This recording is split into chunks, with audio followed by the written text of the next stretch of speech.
Esta es mi ciudad. Esta es la gente de mi ciudad. He visto muchas cosas en esta ciudad. Cosas que no me gustan. La gente mala saca ventaja de la gente débil. La gente buena están oprimidos y por los suelos. Gente inocente que sufre. He hablado con Dios acerca de esto, y mucho. A veces Él me responde. Así que le dije, ¿qué vas a hacer al respecto de esto? ¿Y sabes qué me respondió? No me creerías si te lo dije. Mi nombre es Habacuc, y esta es mi historia.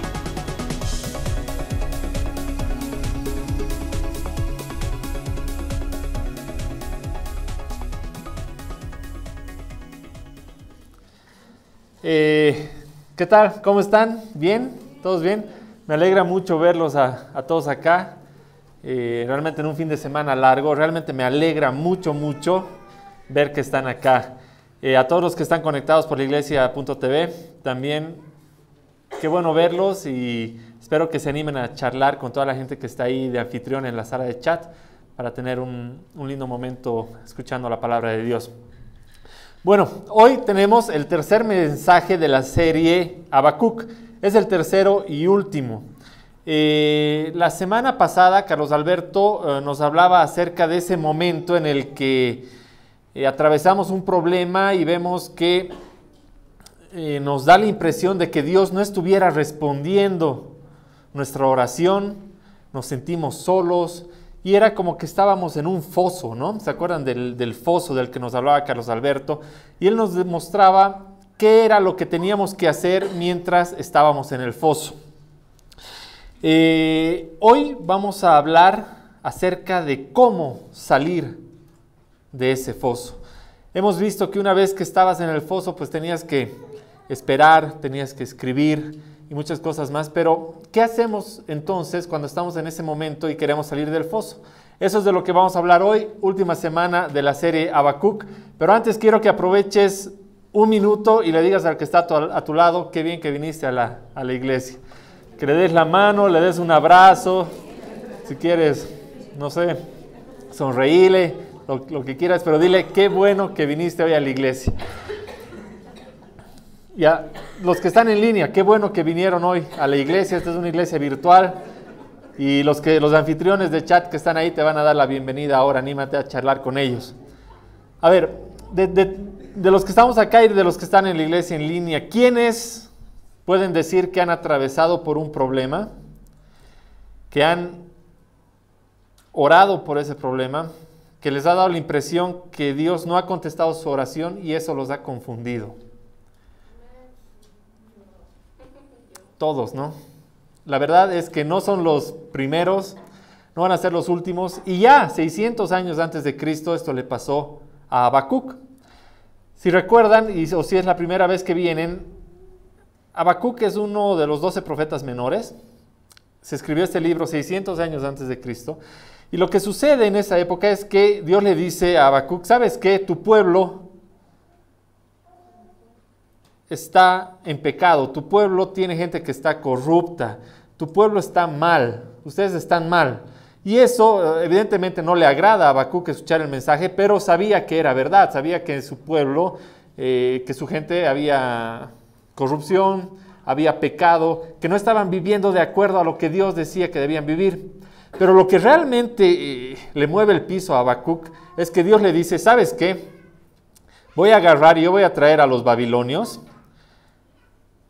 y ese pueblo va a atacar a tu pueblo. Y los babilonios eran unos malos, eran los malazos del barrio, digamos, ¿no? Y eso no le cuadra a Habacuc, y dice, ¿cómo que van a venir y tú vas a mandar a un pueblo peor que el nuestro a destruirnos a nosotros? Y lo que dice Habacuc es, no me parece justo. ¿Cuántas veces hemos pasado por problemas en los que te ha parecido que lo que estabas viviendo no te parecía justo? Seguramente si has pasado por un momento de esos, te vas a identificar mucho con la historia de Habacuc y con lo que vamos a leer el día de hoy. Si se acuerdan, la semana pasada veíamos este diagrama, ¿no?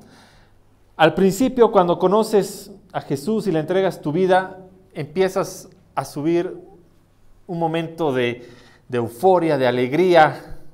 Conoces a Dios y tu vida empieza a cambiar, porque Jesús empieza a cambiar tu vida de adentro, y es un cambio que se nota y que lo vives, y que la gente con la que te rodeas te dice, oye, ¿qué ha pasado contigo? Estás cambiado, estás mejor, y tu familia lo nota, tus amigos lo notan, y tú estás bien, y tienes un problema y oras y el problema se resuelve, y estás en un momento, es como que tu fe tuviera alas y empiezas a volar, es como que le hubieras dado Red Bull a tu fe, y de pronto llegas a un máximo, y es increíble.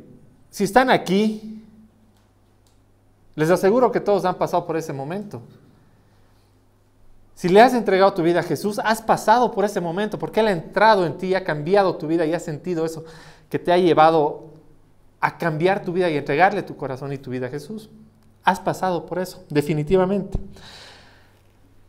Pero yo les quiero contar cómo ha sido esta etapa para mí. Cuando yo tenía 14 años, más o menos, sí, 14 o 15,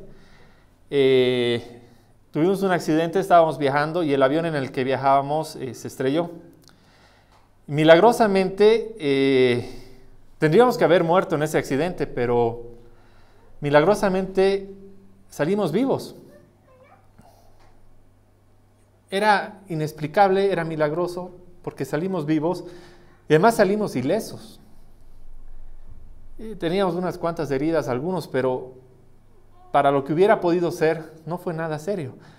El problema fue que después de esto, a mí me quedó un trauma muy fuerte, en el cual viajar en avión era lo peor que me podían proponer en la vida. O sea, 3 días o 4 días antes de tener que subirme a un avión, empezaba a estar con nervios, no podía dormir, me sudaban las manos, me temblaban las manos. Realmente me generó un serio problema. Yo prefería pasarme 20 horas en una flota o en un bus, si eso iba a evitar que yo me tenga que subir a un avión. Y la verdad es que empecé a intentar de todo. Era tan fuerte mi problema que dije, bueno, me subí a un avión y al no saber qué estaba pasando, sentía mucho miedo, o sea, y era peor. Entonces empecé a estudiar y estudiar, me empecé a aprender todo de los aviones, de por qué despegaba, qué velocidad, por dónde tenía que doblar, por qué no doblaba, todo. Pero resultó peor, porque cuando el avión no hacía lo que yo pensaba que tenía que hacer, dije, ya debe ser que nos vamos a estrellar o debe ser algún problema, y realmente era un trauma muy serio. Intenté de todo, hasta un amigo me dijo, no, te tienes que tomar 3 whiskies antes de subir y vas a volar tranquilísimo. Peor, un estado de nervios en el avión que era incontrolable. Cuando yo llegaba y bajaba de ese avión, estaba hecho un trapo, ya tenía que irme a dormir toda una noche para poder recuperar de ese proceso que había pasado, que era muy fuerte. Pero cuando conocí y le entregué mi vida a Jesús, a las semanas, a las 2 o 3 semanas, justo me dicen, ¿sabes qué? Tienes que viajar en avión. Y esta vez no había flota que me salve, ni bus, porque tenía que cruzar el mar y no me iba a ir en barco tampoco. Y nos sentamos una noche con Carlos Alberto y yo le conté mi miedo. Y le dije, ¿sabes qué? Yo tengo este problema. Y él me dijo, bueno, ¿y de qué te preocupas? No, es que tengo miedo de que el avión se estrelle y me muera. Y me dice, no, pero te puedes morir esta noche. Entonces, luego oramos, fue algo muy lindo y me explicó que el que estaba en control era Dios. Que el que estaba en control de mi vida de un avión y del momento de mi muerte y de mi vida y de mi nacimiento y de mi propósito era Dios. Entonces yo salí de esa reunión muy confiado. 2 días antes del vuelo estaba tranquilo, un día antes del vuelo estaba muy tranquilo, pero 2 horas antes del vuelo estaba hecho un manojo de nervios, de nuevo. Empecé a leer mi Biblia y no se me iban los nervios. Estábamos a punto de abordar el avión y no se me iban los nervios. Me senté, abroché mi cinturón de seguridad y no se me iban los nervios. El avión se puso en la cabecera de pista para despegar. Puso máxima potencia y en ese momento fue que fui de la cruz roja de ahí abajo a la cruz roja de ahí arriba. Sentí que Dios puso su mano sobre mí y me dijo, disfruta el vuelo. Nunca había sentido tanta felicidad y alegría de estar en un avión, porque el momento que empezó la carrera de despegue, no tenía miedo, pero en lo absoluto tenía felicidad, tenía alegría. O sea, yo me quería levantar ese rato del avión y gritar que estaba feliz, que estaba contento en un vuelo que estaba despegando y que yo estaba disfrutando. Había estudiado tanto acerca de los aviones que me fascinaban los aviones, menos subirme a uno, y ahora, en ese día, por primera vez, estaba disfrutando algo que me había encantado y que no podía disfrutar por un miedo. Entonces, ese momento mi vida fue de 0 a 1000. Sentía que Dios estaba ahí, que había escuchado mi oración, mi pedido, que había ido a ponerme su brazo en el momento exacto, no 2 horas antes o un día antes, quitándome el miedo cuando no lo necesitaba, sino en ese instante en que lo necesitaba, me llevó de 0 a 1000 y me dijo, aquí estoy cuando me necesitabas. Y ese fue el momento que para mí fue ir de la cruz de abajo a la cruz de arriba. ¿Y por qué les cuento esto? Porque estoy seguro que todos tienen un momento parecido. Todos tienen un momento en el que han sentido el abrazo de Dios, levantarlos y decirle, vamos, avancemos.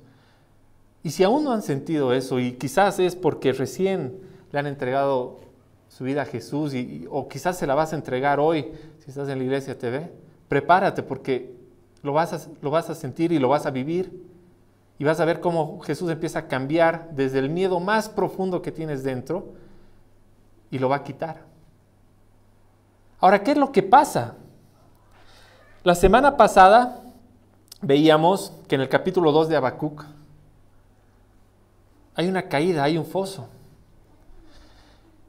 Y parece que ese Dios que vino, que te abrazó, que te quitó tu miedo más profundo, ahora no estás respondiendo tu oración cuando estás pasando por un problema. Quizás estabas en el tope, estabas disfrutando tu relación con Jesús, estabas disfrutando tu vida, te sentías invencible, dijiste, ahora nada más me puede pasar, y de pronto pierdes tu trabajo, o te enfermas, o pierdes a alguien que quieres mucho. Y tú dices, ¿Qué ha pasado? ¿Por qué Dios ahora no está respondiendo mi oración? ¿Por qué si hace un tiempo yo le pedí eso y vino y me abrazó y me levantó y me sacó hacia adelante, por qué hoy parece que no está? Y hay 2 maneras de reaccionar frente a esa ausencia, como veíamos. O te apartas y dices, quizás no existe. O te mantienes firme y esperas para pasar el foso. Lo que hoy vamos a ver es algo muy poderoso. Es qué hacer en esa espera para poder salir del foso, porque evidentemente no nos vamos a alejar de Dios. Esa no es nuestra opción. Para entenderlo, vamos a ver qué es lo que dice Santiago, capítulo 1. Santiago, capítulo 1 dice: Hermanos míos, considérense muy dichosos cuando tengan que enfrentarse con diversas pruebas. Considérense muy dichosos cuando tengan que enfrentarse con diversas pruebas. Pues ya saben que la prueba de su fe produce constancia. Y la constancia debe llevar a feliz término la obra para que sean perfectos e íntegros, sin que les falte nada. Mucha gente quiere tener este nivel de intimidad o de fe en su relación con Dios. La verdad es que mucha gente quiere tener esa fe que sin importar la prueba se va a mantener firme en ella para poder cruzar la tormenta. Pero la verdad es que en el foso es más difícil que cuando estás ahí arriba. Pero hay cosas que podemos hacer para salir del foso cuando estamos ahí, y eso es de lo que vamos a hablar hoy. Con esta base de lo que hemos leído en Santiago, vamos a ver qué es lo que dice Habacuc en el capítulo 3.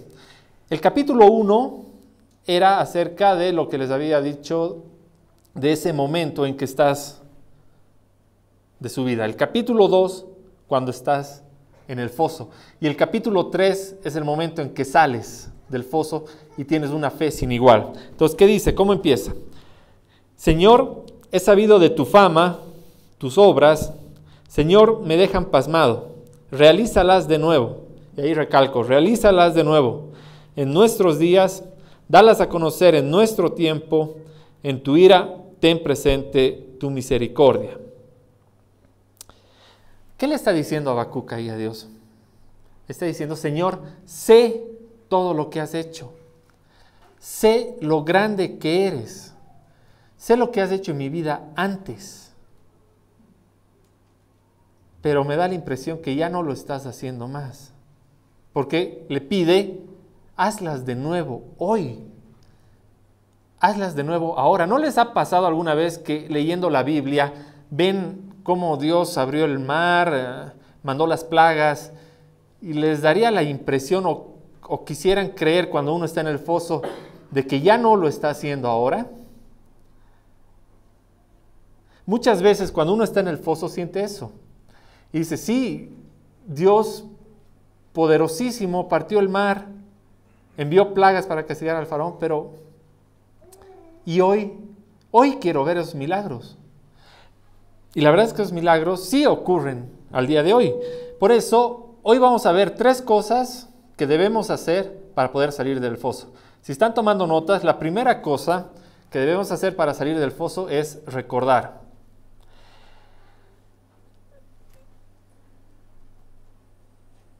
No sé si les ha pasado, pero estoy seguro que les ha pasado a todos, que cosas tangibles les disparan la memoria de algo.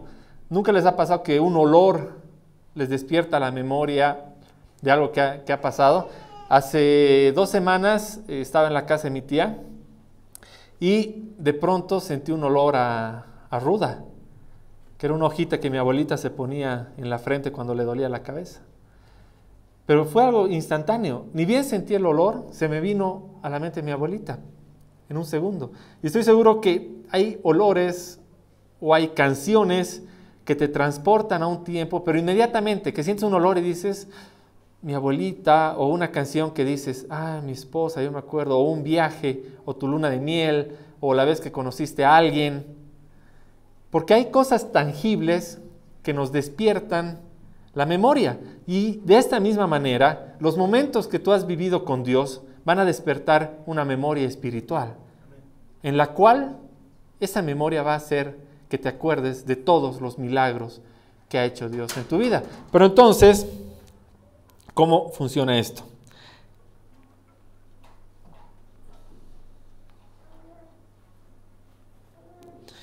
¿Qué dice el versículo 3 de Habacuc? De Temán viene Dios, del monte de Parán viene el Santo, Selah, su gloria cubre el cielo y su alabanza llena la tierra. Su brillantez es la del relámpago. Rayos brotan de sus manos, tras ellos se esconde su poder. Una plaga mortal lo precede, un fuego abrasador le sigue los pasos. Se detiene y la tierra se estremece. Lanza una mirada y las naciones tiemblan. Se desmoronan las antiguas montañas y se desploman las viejas colinas. Pero los caminos de Dios son eternos. Habacuc ha tomado cosas tangibles que le recuerdan el poder de Dios. Está recordando cuán poderoso es su Dios que pudo partir el mar para que pase su pueblo, cuán poderoso es su Dios que mandó plagas sobre el faraón para castigarlo, o cuán poderoso es su Dios que mandó alimento del cielo para que su pueblo se alimentase. O yo me puedo acordar cuán poderoso es Dios que en un asiento de avión me agarró y me quitó en nada el miedo más profundo que tenía yo ahí adentro. O cuán poderoso es Dios que ha curado a personas que he visto enfermas. O cuán poderoso es Dios que un día aquí en este mismo lugar con el agua hasta las rodillas sin saber qué hacer, de manera sobrenatural hizo que entre 10 o 15 personas quitáramos todo el agua en un par de horas y esto quede completamente limpio sin que podamos entenderlo. O estoy seguro que si te pones a pensar desde lo que ha hecho Él en tu vida, dirás, qué poderoso es Dios que me ha quitado un problema, una enfermedad, o qué poderoso es Dios que de la manera más inesperada me ha dado el trabajo que estaba buscando. O qué poderoso es Dios que ha puesto a mi lado a esa pareja que tanto había esperado y por la que tanto había orado. O quizás estés diciendo, ¿sabes qué? La verdad a mí no me han pasado cosas tan maravillosas. La verdad que mi vida, mi relación con Dios ha sido bastante normal, no he vivido cosas tan extraordinarias. Quizás eso solo significa que tienes que observar un poquito más, porque puede ser que un día hayas estado triste y haya venido un amigo que te haya puesto la mano encima y te haya dicho, ven, oraremos. Y ese haya sido Dios sanando una herida con todo su poder. Pero es importante que cuando sientas que no estás respondiendo tu oración, recuerdes. Y para recordar hay que anotarlo. La memoria es frágil, dicen que los pueblos no tienen memoria, ¿no? Y la verdad es que es porque no escribimos. Y la semana pasada Carlos Alberto nos decía, tienes que escribir todo el tiempo.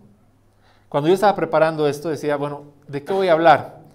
Y fui a mi libreta donde guardo las cosas que me han sucedido en mi relación con Jesús. Y habían cosas pero que ni me acordaba. Y tomé la del avión porque fue la más importante. Pero habían cosas que ya las había olvidado completamente. Encuentros con Jesús en los que cosas muy sencillas habían desaparecido de mi mente, pero que porque estaban anotadas, pude recurrir a ellas y recordar esos tiempos que fueron en su vida. Por eso, primer punto, es importante recordar lo que hizo Dios. Y para recordar es importante que anoten todas las experiencias que tienen en su vida de la mano de Jesús. Es la primera cosa que tenemos que hacer, recordar. Y la segunda es aceptar lo que Dios está haciendo.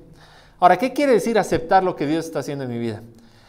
No quiere decir que yo me voy a quedar de brazos cruzados y decir, bueno, pues entonces si Dios está haciendo esto en mi vida, esperaré y veré qué pasa. Ya está todo dicho, no hay alternativa. No, o sea, evidentemente puedes orar por un milagro. Evidentemente puedes acercarte a Dios todos los días en oración y decirle que tu situación cambie. Aceptar lo que está sucediendo en tu vida quiere decir que no niegues la realidad. Porque no se trata de decir, uy, el médico me ha dicho que estoy enfermo, pero ese médico no debe saber nada, estoy sano y aquí no hay tratamiento que valga. O perder tu trabajo y decir, no, yo no he perdido nada porque Dios ha estado cuidándome todo el tiempo y ahora no tengo que preocuparme de hacer un plan de mi familia por ahorrar ni nada porque no me va a pasar nada, y negar la realidad. Te aseguro que Dios no te va a abandonar, pero eso no quiere decir que metas tu cabeza como avestruz en un hueco y dejes de ver la tormenta, porque la tormenta de todas maneras va a venir y va a pasar. Aceptar lo que Dios está haciendo en ese momento en el foso quiere decir que mires la tormenta, te prepares, te tomes de la mano de Dios y la atravieses. Porque si niegas la realidad, la tormenta va a venir y te va a hacer dar 1000 vueltas, porque no estás preparado. Aceptar lo que Dios está haciendo en tu vida quiere decir pararte, ponerte fuerte, hablar con tu familia y decirles, vamos juntos y oramos todos los días y esta familia sale de este problema. Sin ignorar lo que está pasando a tu alrededor. ¿Qué dice Habacuc en cuanto a este punto en el verso 16? Aquí Habacuc está hablando acerca de lo que le dijo Dios de que va a mandar a los babilonios a que los hagan trizas. Al oírlo, se estremecieron mis entrañas. A su voz me temblaron los labios.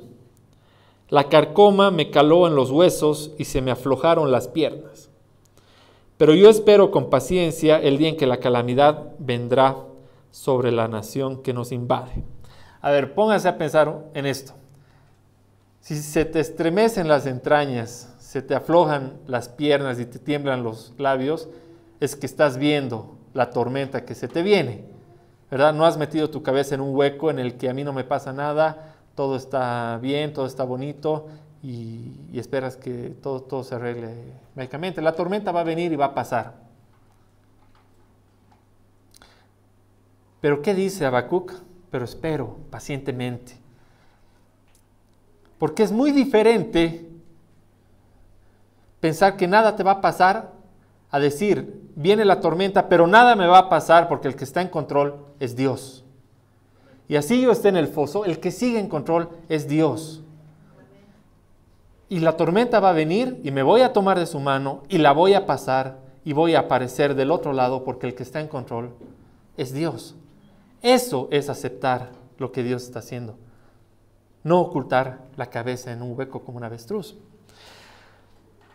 Entonces, a ver, el primer punto, recuerdas lo que Dios ya ha hecho en tu vida. El segundo punto, aceptas lo que Dios está haciendo hoy en tu vida y por lo que estás pasando. Y el tercer punto, confías en lo que Dios va a hacer. Y ese tercer punto es el que te saca del foso y te lleva a una fe con alas nuevamente que te lleva a las alturas. Vamos a ver qué dicen los versos 17 y 18. Estamos todo el tiempo en Habacuc 3. Aunque la higuera no dé renuevos, ni haya frutos en las vides, aunque falle la cosecha del olivo, y los campos no produzcan alimentos, aunque el aprisco no haya ovejas, ni ganado, me alegraré en Dios, mi libertador. ¿Qué le está diciendo? Aunque no haya razón de alegrarme, me alegraré. Nadie se alegra viendo venir la tormenta. Pero aunque no haya razón de alegrarme, me alegraré en mi Señor. Aunque no vea frutos, aunque no vea resultados, aunque no vea que esa enfermedad mejora, sino que quizás ha empeorado, aunque ya el dinero lo tenga contado en días y no consiga ese trabajo, me alegraré en el Señor porque confío en lo que va a hacer después. El Señor aprovecha el foso para probar su fidelidad. Tienes que confiar en lo que el Señor va a hacer después. Luego dice, el Señor omnipotente es mi fuerza. Da a mis pies la ligereza de una gacela y me hace caminar por las alturas. En ese momento que estás en el foso y empiezas a recordar, en ese momento en el que yo me subo de nuevo a un avión y empiezo a sentir un poco de nervios y me siento en ese asiento y le digo, Señor, ¿te acuerdas lo que hemos vivido en este asiento? Y basta que yo le diga, ¿te acuerdas de lo que hemos vivido acá? Para que la sonrisa más grande se me llene en la boca y sepa que voy a disfrutar este vuelo. Y digo, Señor, vamos a volar, no me voy a volver a ir en bus nunca más. Porque voy a ir de tu mano, porque sé que tú estás en control. Y ese momento en el que confías en lo que Dios va a hacer después, es lo que te va a llevar a andar por las alturas. A Habacuc ya no le tiemblan las piernas, ya no se le estremecen las entrañas, sino que dice, da a mis pies la ligereza de una gacela, y empiezas a correr, y Dios te ha llenado de esa fe que realmente te lleva mucho, mucho más alto. Te ha probado su fidelidad, te ha probado su amor, y tú has entendido que al final de todo esto, el que siempre ha estado en control y el que nunca ha dejado de estar en control ha sido Dios. Que quizás ha sido nuestra perspectiva la que ha fallado un momento en la que nos hemos visto no escuchados, o en la que nos hemos visto en problemas, en la que nos hemos visto confundidos, pero desde la perspectiva de Dios, Él ya te vio allá arriba. Él ya te vio bien. Él ya te vio fortalecido. Ya te vio con una nueva fe. Una fe que ya no solamente se trataba de la emoción que sentiste el primer momento cuando viste tu vida cambiada desde el fondo, sino una fe firme, tanto en el buen momento como en el momento más difícil.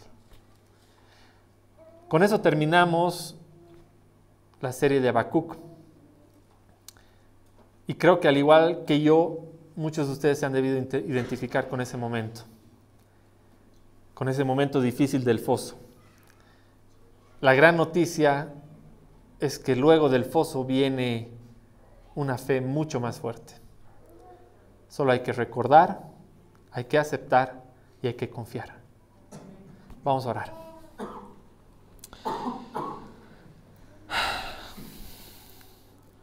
Señor, te doy gracias por todos mis hermanos, por todos los que están aquí, por todos los que se conectan a través de la Iglesia TV. Señor, hoy te doy gracias por tu amor, por tu fidelidad. Gracias por enseñarnos, Padre, que en ese momento en el que parece que nuestras oraciones no se responden, Señor, eres tú quien está en control. Señor, ayúdanos a tener el coraje necesario para que en ese momento tengamos la fuerza necesaria para esperar con paciencia. Trae a nuestra memoria, Señor, todos esos momentos en los que tus milagros y tu favor estuvieron tan claramente en nuestra mente, Señor, en nuestra vida. Ayúdanos a aceptar que esos momentos que estamos pasando son prueba de tu fidelidad con nosotros, prueba de tu amor y prueba de tu control sobre nuestras vidas, Padre. Y muéstranos que de tu mano no necesitamos escondernos de ninguna tormenta. De tu mano, Señor, caminamos firmes, juntos, en comunidad, para pasar cualquier tormenta por la que atravesemos, Señor. Te doy gracias por cada uno de nuestros hermanos que están aquí. Te doy gracias por sus familias, bendícelos. Te doy gracias por las familias de todos los que están conectados a través de la Iglesia TV. Bendícelos, Padre. Y te doy gracias por Jasón, te doy gracias por esta iglesia, Señor, por nuestro pastor. Bendícelo grandemente, Señor, y bendice mucho esta iglesia, Señor, para que podamos seguir transmitiendo tu palabra. En nombre de tu Hijo Jesús. Amén. Amén.